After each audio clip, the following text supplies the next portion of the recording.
Bro ఫైనల్గా అయితే Harihara Veeramallu June 12వ తేదీన గ్రాండ్గా రిలీజ్ కాబోతుంది. అండ్ ఇప్పుడు వస్తున్న న్యూస్ ఏంటంటే ఈ మూవీ యొక్క బిజినెస్ గురించి ఎక్కువ మాట్లాడుకుంటున్నారు. అవును, ఖచ్చితంగా ఐ థింక్ పవన్ కళ్యాణ్ గారి సినిమా అంటే అది రిలీజ్ అయినా కూడా ఏ లెవెల్లో సెలబ్రేట్ చేస్తారో, ఫ్యాన్స్ అనే వాళ్ళు ఏ విధంగా క్రేజీగా ఉంటారో మనము పవన్ కళ్యాణ్ గారి సినిమాకి చూస్తాం అన్నమాట.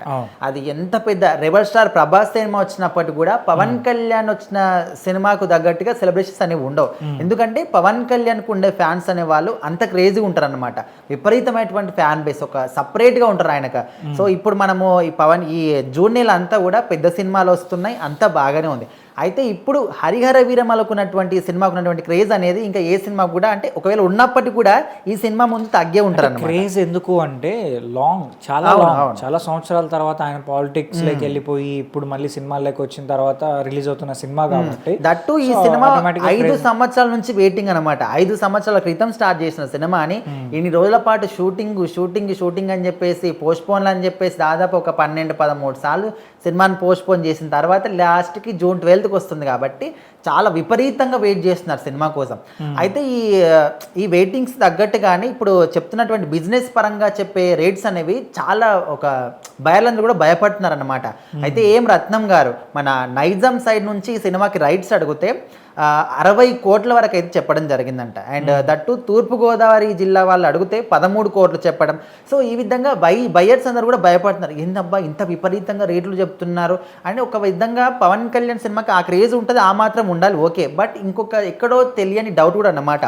ఒకవేళ ఆయన రేట్స్ చెప్తానంటే దానికి ఒక రీజన్ కూడా ఉంటుంది. ఇప్పుడు మూవీ స్టార్ట్ చేసింది ఎప్పుడో 5 years బ్యాక్, ఇంచుమించు 4 years బ్యాక్.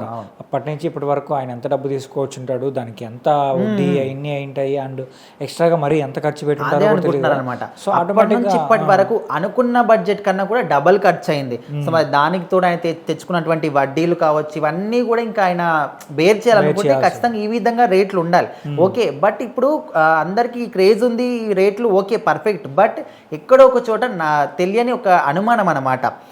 మంచి టాక్ వస్తే సినిమాకి ఓకే, జస్ట్ పాజిటివ్ టాక్ వచ్చినా కూడా రూపాయికి రూపాయి ఖచ్చితంగా వస్తుంది. కాకపోతే కొంచెం చిన్న నెగిటివ్ టాక్ వచ్చినా కూడా ఇంకా వాళ్ళు విపరీతంగా నష్టపోవాల్సి ఉంటుంది ఖచ్చితంగా. ఆయన పెట్టిన దానికి డబ్బులుగా పెట్టాడు, అదేవిధంగా బయర్స్ కొనుక్కున్న వాళ్ళు కూడా నష్టపోవాల్సి వస్తుంది. కాబట్టి కొంచెం ఆలోచిస్తున్నారు. కాకపోతే ఈ ఆలోచనలకు ఒక తుది తీర్పు, వాళ్ళకు ఒక నిర్ణయం ఎప్పుడు తీసుకుంటారంటే అట్లీస్ట్ ఒక టీజర్ వస్తే, ఒక 5 కానీ 6 కానీ టీజర్ వస్తుందని కూడా కొంతమంది అనుకుంటున్నారు.